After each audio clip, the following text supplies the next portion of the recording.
Hello दोस्तों, स्वागत है आपका बिहार न्यूज में। दोस्तों मैं हूं फिरदौस गनी और आप देख रहे हैं केडीबी लाइव। दोस्तों आज हो चुका है 2 जुलाई 2020। तो आज की बिहार की टॉप न्यूज लेकर आए हैं आपके लिए। दोस्तों वीडियो स्टार्ट करने से पहले आपसे रिक्वेस्ट है, अगर आप नए आए इस चैनल पर तो चैनल को सब्सक्राइब करके बेल आइकन को भी प्रेस कर दीजिए और साथ में वीडियो को लाइक कीजिए, अपने दोस्तों के साथ शेयर भी कीजिए। तो चलिए दोस्तों स्टार्ट करते हैं आज का न्यूज। जुलाई महीने के पहले दिन आम आदमी को बड़ा झटका लगा है। देश की ऑयल मार्केटिंग कंपनियों यानी कि एचपीसीएल, बीपीसीएल, आईओसी ने बिना सब्सिडी वाले एलपीजी रसोई गैस सिलेंडर की कीमतों में बढ़ोतरी का ऐलान किया है। 14 किलोग्राम वाले गैर सब्सिडी एलपीजी सिलेंडर के दाम दिल्ली में ₹1 प्रति सिलेंडर महंगा हो गया है। अब नई कीमतें बढ़कर ₹594 पर आ गई है। अन्य शहरों में भी घरेलू रसोई गैस सिलेंडर के दाम आज से बढ़ाए गए हैं, जिसमें से कोलकाता में ₹4, मुंबई में ₹3.5 और चेन्नई में ₹4 महंगा हो गया है। हालांकि एक राहत की बात यह है कि 19 किलोग्राम वाले सिलेंडर की कीमतों में कटौती की गई है। समस्तीपुर की धरती पर ताइवानी पपीते की खेती की शुरुआत करने की योजना बनाई जा रही है। तो चलिए आपको बता रहे हैं इसको लेकर की जा रही तैयारी के बारे में। ताइवान मुल्क की पपीते की उन्नत प्रजाति की रेड लेडी की खेती अब समस्तीपुर में भी होगी। इसे एशियन फल सब्जी अनुसंधान केंद्र में विकसित किया गया है। उद्यान विभाग द्वारा 20 हेक्टेयर में पपीते की उन्नत खेती का लक्ष्य रखा गया है। कम लागत में रेड लेडी की खेती से किसान आर्थिक रूप से मजबूत बन सकेंगे। चीन के सह पर नेपाल को भारत से दुश्मनी भारी पड़ती नजर आ रही है, क्योंकि प्रधानमंत्री केपी शर्मा ओली की कुर्सी अब खतरे में आ चुकी है। अब पीएम की कुर्सी बचाने के लिए आपात बैठक बुलाई गई है, जिसमें से यह साफ हो जाएगा कि देश में सत्ता बदलेगी या फिर नहीं। भारत के साथ विवाद की वजह से नेपाल की राजनीति में लगातार संकट छाया हुआ है। ओली की कुर्सी पर लगातार संकट मंडराने लगा है। उनके विरोधी अब उनका इस्तीफा लेने पर अड़ गए हैं। इस बीच बुधवार सुबह केपी ओली ने अपने करीबी मित्रों के साथ बड़ी बैठक बुलाई है। ये बैठक उनके आवास पर चल रही है, जिसमें से आगे की रणनीति पर मंथन हो रहा है। पेट्रोल डीजल को लेकर एक खुशखबरी आई है कि आज फिर उनके दामों में किसी प्रकार की कोई बढ़ोतरी नहीं हुई है। तेल के भाव में बढ़ोतरी पर हुआ देशव्यापी विरोध रंग साफ तौर पर दिखाई दे दिया है। पेट्रोलियम कंपनियों ने आज लगातार दूसरे दिन इसकी कीमत में कोई परिवर्तन यानी कि कोई बदलाव नहीं किया गया है। आज से कुछ दिन पहले यानी कि सोमवार को जहां डीजल 13 पैसे महंगा हुआ, वहीं पेट्रोल की कीमत में 5 पैसे की बढ़ोतरी की गई थी, लेकिन आज फिर भाव स्थिर बनी हुई है। बिहार में बढ़ते संक्रमण के मरीजों को देखते हुए मास्क को लेकर प्रशासन अब सख्ती बरतने के मूड में है। मास्क नहीं पहनने पर दुकानों और बाजार बंद कराए जाएंगे। उधर ट्रैफिक पुलिस भी कड़े तेवर अपनाने जा रही है। पटना समेत बिहार के अन्य जिलों को लेकर जिला प्रशासन अपने स्तर से निर्णय लेने को स्वतंत्र है। नालंदा, नवादा, मुंगेर, मधुबनी, भोजपुर, गोपालगंज आदि जिलों में तो चालान काटने की कार्रवाई भी शुरू हो गई है। राजधानी पटना में डीएम कुमार रवि ने भी इसे लेकर कड़े निर्देश दे दिए हैं। दरअसल अनलॉक 2 शुरू हो गया है। इसमें नाइट कर्फ्यू में भी कुछ ढील दी गई है, लेकिन लोगों में लापरवाही बरती जा रही है। भीड़भाड़ वाले इलाकों में भी लोग मास्क को इग्नोर कर रहे हैं। यहां तक कि लापरवाही में रुमाल या गमछा भी नहीं बांध रहे हैं। ऐसे में प्रशासन ने अब लापरवाह लोगों पर सख्ती बरतने का निर्णय ले लिया है। बिहार में संक्रमण जांच की संख्या बढ़ाने को लेकर अतिरिक्त जांच मशीनें लगाई जाएगी।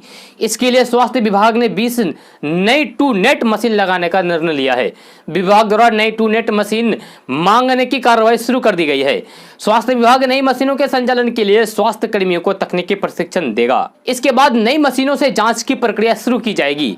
राज्य सरकार ने स्वास्थ्य विभाग को संक्रमण जांच की संख्या प्रतिदिन 10,000 से बढ़ाकर 15,000 करने का निर्देश दिया है। बिहार में सभी डाकघरों में कॉमन सर्विस सेंटर खोले जाएंगे। डिजिटल इंडिया मिशन के तहत इस सर्विस को सुदूर क्षेत्रों में लोगों तक पहुंचाने के लिए डाक विभाग ने इसकी शुरुआत पायलट प्रोजेक्ट के तहत 10 डाकघरों में की है। इनमें लोहिया नगर, लखीसराय, दाऊद नगर, समस्तीपुर बाजार, किशनगंज, खगोल, मधेपुरा, डुमराव, शेखपुरा एवं रमना रोड उप डाकघर शामिल है। निकट भविष्य में इन सुविधाओं को सभी ग्रामीण डाकघरों तक पहुंचाने का लक्ष्य रखा गया है। अब आम नागरिकों को अपने विभिन्न कार्यों के लिए अलग अलग सरकारी दफ्तरों का चक्कर नहीं काटना पड़ेगा। चाहे जन्म प्रमाण पत्र बनवाना हो या फिर पैन कार्ड, ये सभी कार्य नजदीकी डाकघर के कॉमन सर्विस सेंटर में ही बन जाएंगे। वर्तमान में राज्य सरकार की 90 योजनाओं का लाभ इसके तहत उठाया जा सकता है। इन सेंटरों में दिसंबर तक 300 सेवाएं शुरू की जाएगी। Anil Kumar, chief post master general Bihar ने बताया कि राज्य के सभी डाकघरों में कॉमन सर्विस सेंटर खोले जाएंगे। अभी 10 डाकघरों में पायलट प्रोजेक्ट के तौर पर इसकी शुरुआत की गई है। बॉलीवुड एक्टर और टीवी स्टार शेखर सुमन कल अचानक नेता प्रतिपक्ष तेजस्वी यादव से मुलाकात करने पहुंच गए। पूर्व मुख्यमंत्री राबड़ी देवी के 10 सर्कुलर आवास पहुंचे शेखर सुमन तेजस्वी यादव से अकेले में काफी देर तक बातचीत की। आपको बता दें कि बीते दिन वह सुशांत सिंह राजपूत के पिता से मिलने उनके घर पहुंचे थे। सुशांत के पिता से मिलने के बाद उन्होंने सोशल मीडिया पर बताया था कि सुशांत सिंह के पिता से मिला, उनके दुख को साझा किया। हम कुछ मिनटों के लिए शब्दों का आदान प्रदान किए बिना एक साथ बैठे रहे। वह अभी भी गहरे सदमे की स्थिति में हैं। मुझे दुख व्यक्त करने का सबसे अच्छा तरीका शांति लगती है। केंद्र सरकार की तरफ से चीन के 59 ऐप को प्रतिबंधित करने के सख्त फैसले पर भी भारत में सियासत हो रही है। विरोधियों ने इसे देर से उठाया गया कदम बताया है, तो वहीं दूसरी तरफ बीजेपी की तरफ से इस फैसले का स्वागत किया जा रहा है। बिहार में मुख्य विपक्षी दल आरजेडी ने सरकार के इस फैसले पर कहा है कि सरकार ने देर कर दी है। एक न्यूज चैनल से बात करते हुए आरजेडी प्रवक्ता मनोज झा ने कहा कि चीन के ऐप को प्रतिबंधित करने का फैसला देर से उठाया गया है, जो कमजोर कदम है। सरकार को पीएम केयर फंड में अगर चीन स्रोत से पैसा आया तो उसे भी वापस कर देना चाहिए। आरजेडी प्रवक्ता ने सरकार से मांग की है कि चीन की कंपनी का भारत में चल रहे टेंडर को भी रद्द कर दिया जाए। बिहार विधान परिषद के लिए नवनिर्वाचित सभी 9 सदस्यों ने शपथ ग्रहण किया है। विधान परिषद सभागार में आयोजित समारोह में कार्यकारी सभापति अवधेश नारायण सिंह ने पार्षदों को कर्तव्य और गोपनीयता की शपथ दिलाई। इस मौके पर विधानसभा अध्यक्ष Vijay Chaudhary, CM Nitish Kumar, deputy CM Sushil Kumar Modi सहित विभिन्न दलों के प्रतिनिधि शामिल रहे। आपको बता दें कि बिहार में विधान परिषद की 9 सीटों में से आरजेडी जेडीयू को 3-3, बीजेपी को 2 और कांग्रेस को 1 सीट मिली है। शपथ लेने वालों में जेडीयू के प्रोफेसर गुलाम गौस, डॉक्टर कुमुद वर्मा और भीष्म सहनी हैं। वहीं भाजपा के संजय मयूख और सम्राट चौधरी है। कांग्रेस के समीर कुमार सिंह और राजद के मोहम्मद फारूक, सुनील कुमार सिंह और प्रोफेसर रामबली सिंह के नाम शामिल है। गौरतलब है कि बिहार विधान पार्षद का रिजल्ट सोमवार को जारी हुआ था। सभी 9 सीटों पर उम्मीदवार निर्विरोध निर्वाचित घोषित किए गए थे। केंद्रीय उपभोक्ता मामले, खाद्य एवं सार्वजनिक मंत्री रामविलास पासवान ने चीनी उत्पादकों के लिए अपने मंत्रालय का दरवाजा बंद कर दिया है। रामविलास पासवान ने कहा है कि उनके विभाग में अब कोई भी चीनी सामान नहीं आएगा और इस संबंध में सर्कुलर जारी कर दिया गया है। रामविलास पासवान ने कहा है कि इसके अलावा विदेशी वस्तुओं को भारतीय मानक ब्यूरो द्वारा तय मानकों पर भी परखा जाएगा। केंद्रीय खाद्य मंत्री रामविलास पासवान ने इस फैसले के बाद मंत्रालय और गृह मंत्रालय के अधीन आने वाले विभागों और संगठनों के उपयोग की वस्तुओं की अब जो खरीद होगी उनमें से चीनी उत्पाद शामिल नहीं होंगे। केंद्रीय खाद्य मंत्रालय के तहत भारतीय खाद्य निगम और सेंट्रल वेयरहाउस कॉर्पोरेशन जैसे संगठन आते हैं। बिहार सरकार ने भी अनलॉक 2.0 को लेकर गाइडलाइंस जारी कर दी है। बिहार सरकार की ये गाइडलाइंस केंद्र सरकार द्वारा जारी दिशा निर्देशों के बाद आई है। बिहार में 1 जुलाई से अनलॉक 2.0 अमल में आ गया है। ये 31 जुलाई 2020 तक प्रभावी रहेगा। इसमें पहले की तरह ही छूट दी गई है। केंद्र सरकार द्वारा जारी आदेशों में अपर मुख्य सचिव आमिर सुबहानी ने बताया कि बिहार में संक्रमण के मामले तेजी से बढ़ रहे हैं।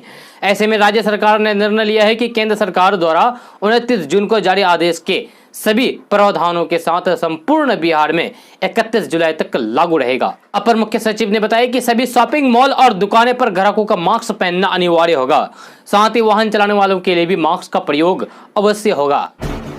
बिहार को लेकर पूर्व प्रधानमंत्री अटल बिहारी वाजपेयी का सपना आखिरकार पूरा हो गया है। कोसी नदी पर रेल पुल बनकर लगभग तैयार हो गया है। रेलवे उत्तर बिहार के क्षेत्र के लोगों के 86 वर्ष पुराने इस सपने को सच करने जा रहा है। उत्तर बिहार के कोसी महासेतु पर बन रहा रेल पुल जल्द ही राष्ट्र को समर्पित कर दिया जाएगा। इसकी तैयारी अंतिम चरण में है। बीते 23 जून को इस नवनिर्मित रेल पुल पर पहली बार ट्रेन का सफलतापूर्वक परिचालन किया गया। लगभग 2 किलोमीटर लंबे इस कोसी महासेतु सहित 22 किलोमीटर लंबे निर्मली सरायगढ़ रेलखंड का निर्माण वर्ष 2003 से 4 में शुरू हुआ था। इसके लिए 323 करोड़ रुपए की राशि स्वीकृत की गई थी। 6 जून 2003 को तत्कालीन प्रधानमंत्री अटल बिहारी वाजपेयी ने इस परियोजना का शिलान्यास किया था। बिहार पुलिस में सिपाही की बहाली के लिए होने वाले शारीरिक दक्षता परीक्षा को स्थगित कर दिया गया है। होमगार्ड के चालक सिपाही और परिवहन विभाग के अधीन चलंत दास्ता सिपाही के शारीरिक परीक्षा भी फिलहाल नहीं होगी। केंद्रीय चयन पार्षद ने इसे तीनों पदों के लिए होने वाले शारीरिक दक्षता परीक्षा को संक्रमण के संकट के मद्देनजर स्थगित करने का निर्णय लिया है। केंद्रीय चयन पार्षद यानी कि सिपाही भर्ती होमगार्ड में सिपाही चालक के लिए 3 जुलाई से शारीरिक दक्षता परीक्षा आयोजित करने वाला था। वहीं चलंत दास्ता सिपाही के लिए 6 जुलाई और बिहार पुलिस में सिपाही की भर्ती के लिए 15 जुलाई से ये परीक्षा होनी थी। चयन पार्षद के मुताबिक ट्रेनों का परिचालन बंद रहने और अनलॉक 2 की अवधि 31 जुलाई तक बढ़ाए जाने के चलते तीनों पदों के लिए होने वाले शारीरिक दक्षता परीक्षा को स्थगित कर दिया गया है। इन परीक्षाओं के लिए नई तिथि बाद में घोषित की जाएगी। पूर्व केंद्रीय मंत्री एवं राजद के वरिष्ठ नेता रघुवंश प्रसाद सिंह ने संक्रमण को हरा दिया है। स्वस्थ होने के बाद मंगलवार को उन्हें पटना एम्स से छुट्टी दे दी गई है। पूर्व मंत्री रघुवंश प्रसाद सिंह पिछले लगभग 15 दिनों से पटना एम्स में संक्रमण का इलाज करा रहे थे। खांसी, सर्दी और बुखार की शिकायत के बाद डॉक्टरों ने उन्हें संक्रमण इलाज की सलाह दी थी। इसके बाद उन्हें इलाज के लिए एम्स भेजा गया था। आज इलाज के बाद पूरी तरीके से स्वस्थ होकर रघुवंश प्रसाद सिंह वापस अपने आवास लौट गए हैं।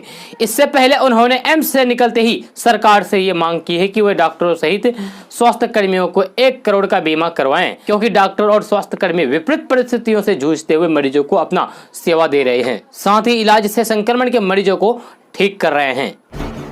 2 दिनों से रुक रुक कर हो रही बारिश के बीच उत्तर बिहार की नई नदियां लाल निशान से ऊपर बह रही है, तो कई खतरे के निशान को छूने को बेताब हैं। बुधवार को मधुबनी में कमला नदी खतरे के निशान से 50 सेंटीमीटर ऊपर बह रही है। बागमती बेनीबाद में लाल निशान से 39 सेंटीमीटर ऊपर रही है। वहीं जयनगर लदनिया के बीच NH 104 के डायवर्सन पर एक दिन पहले चरा बारिश का पानी अभी भी नहीं उतरा है। आवागमन बाधित है। मुजफ्फरपुर और दरभंगा के कई गांव पानी से अभी घिरे हैं। बिहार में संक्रमण का कहर लगातार जारी है और इसके तहत संक्रमित मरीजों की संख्या बढ़कर 10,000 के पास पहुंच गई है। इस बीच पटना में संक्रमण ने भयावह रूप इख्तियार कर लिया है। जिला मुख्यालय से सटे पालीगंज में एक शादी समारोह में संक्रमण का विस्फोट हुआ है। नतीजतन पूरा इलाका इसकी चपेट में आ गया है। अब पालीगंज के कई गांव में संक्रमण का कहर बहुत तेजी से फैल रहा है। पालीगंज में हुई इस शादी के 2 दिन बाद ही दूल्हे इस दुनिया से अलविदा कह गए। वहीं अब 15 दिनों बाद भी उस शादी में गए लोग इस बीमारी से संक्रमित पाए जा रहे हैं। अब तक 100 से भी ज्यादा मेहमानों की रिपोर्ट पॉजिटिव पाई गई है। इस मामले में लगभग 350 लोगों का सैंपल 3-4 दिन पहले ही जांच के लिए लिया गया था, जिसमें से बारात में आने वाले और शादी वाले घर से ताल्लुक रखने वाले रिश्तेदार और बाराती भी शामिल थे। इसमें हलवाई, फोटोग्राफर से लेकर किराना और सब्जी विक्रेता तक शामिल है। जांच रिपोर्ट आने के बाद इलाके में भी भय का माहौल है। पुलिस प्रशासन के अलावा मेडिकल टीम अलर्ट मोड पर आ गई है। बिहार में जून के अंतिम दिन विभिन्न विभागों में बड़े पैमाने पर तबादला हुए हैं। मंगलवार को इन विभागों में तैनात 690 अफसरों का तबादला हुआ है। इनमें मुख्य पथ निर्माण विभाग, ग्रामीण कार्य विभाग, ग्रामीण विकास विभाग, पशु एवं मत्स्य संसाधन उद्योग विभाग में ये तबादला किए गए हैं। विभिन्न पदों पर नियुक्त इन अधिकारियों के स्थानांतरण की अधिसूचना भी जारी कर दी गई है। यही नहीं, इनके तबादले की सूची सभी विभागों की वेबसाइट पर भी डाल दी गई है। कुछ अन्य प्रमुख विभागों में भी तबादले की प्रक्रिया जारी है। बिहार में कल 88 नए पॉजिटिव मरीज की पहचान की गई है। इसके साथ ही राज्य में संक्रमितों की संख्या बढ़कर 10,000 का आंकड़ा पार करते हुए बढ़कर 10,076 हो गया है, जिनमें से औरंगाबाद में 2, बांका में 2, भागलपुर में 3, भोजपुर में 1, दरभंगा में 4, पूर्वी चंपारण में 2, गया में 3, गोपालगंज में 1, जमुई में 4, कैमूर में 5, कटिहार में 8, किशनगंज में 2, लखीसराय में 1, मधेपुरा में 4, मधुबनी में 11, मुंगेर में 1, नवादा में 2, पटना में 12, रोहतास में 1, सहरसा में 3, सारण में 1, शेखपुरा में 2, शिवहर में 1, सीतामढ़ी में 2, सुपौल में 1 और पश्चिमी चंपारण में 9 संक्रमित मरीज मिले हैं। अब तक 26 जिलों में 88 संक्रमितों की पहचान हुई है। संक्रमण काल में पहली बार देश में चुनाव होने जा रहा है। करोड़ों वोटर्स वाले राज्य में विधानसभा चुनाव के लिए खास तैयारियां की जा रही है। ईवीएम को छुए बिना वोटिंग के लिए टूथपिक के बराबर बांस की लकड़ी, पोलिंग ऑफिसर की टेबल पर शीशे की दीवार, डिस्पोजेबल सिरिंज से उंगलियों पर निशान जैसे उपायों पर निर्वाचन आयोग विचार कर रहे हैं। संक्रमण की इस महामारी के बीच बिहार जैसे बड़े राज्य में चुनाव कराना बड़ी चुनौती है। संक्रमण की शुरुआत के बाद से देश में ये पहला चुनाव होगा। चुनाव अक्टूबर-नवंबर में होने की उम्मीद है। महामारी के इस दौर में ये चुनाव पहले से काफी अलग होने जा रहा है। चुनाव आयोग के अधिकारी प्रस्ताव पर मंथन में जुटे हुए हैं। अधिकारियों का कहना है कि डिस्पोजेबल सीरीज से इंक लगाने का विकल्प सुरक्षित विकल्प होगा। ये यूज के बाद इसे फेंक दिया जा सकता है। पोलिंग ऑफिसर्स को शीशे की दीवार के पीछे रखने की आवश्यकता है, ताकि वोटर्स से अधिकारी को या फिर किसी अधिकारी के वोटर्स के संक्रमित होने की संभावना बेहद कम है। पटना एयरपोर्ट पर आने वाले विमानों की शेड्यूल 1 जुलाई से बदलाव किया जा रहा है। 1 जुलाई से 24 अगस्त के लिए जारी नए शेड्यूल के अनुसार दिल्ली से पटना के बीच में अब 10 जोड़ी विमान ही उड़ान भरेंगी, जबकि मुंबई के लिए 4 जोड़ी विमान उड़ान उपलब्ध होंगी। शनिवार और रविवार को विमान कंपनी विस्तार के पटना मुंबई के बीच उड़ान सेवा शुरू होने जा रही है। इससे पहले गो एयर, स्पाइस जेट और इंडिया गो की ओर से मुंबई के लिए उड़ान उपलब्ध थी। इंडिगो ने पटना दिल्ली के बीच उड़ान भरने वाले विमानों की संख्या घटाई है, जबकि बेंगलुरु जाने वाले उड़ान की बारंबारता बढ़ाई है। साथ ही विमानों के समय में भी बदलाव किया गया है। कुल मिलाकर पटना से हर दिन करीब औसतन 21 जोड़ी विमान उड़ान भरेंगे। दोस्तों आज का न्यूज़ बस यहाँ तक। कैसा लगा आप लोगों को आज का न्यूज़? जरूर अपना सुझाव दीजिएगा नीचे कमेंट बॉक्स में कमेंट करके। अगर आप नए हैं इस चैनल पर तो चैनल को सब्सक्राइब करके बेल आइकन को भी प्रेस कर दीजिए और साथ में वीडियो को लाइक कीजिए, अपने दोस्तों के साथ शेयर भी कीजिए। तो चलिए दोस्तों फिर मिलते हैं अगली वीडियो में।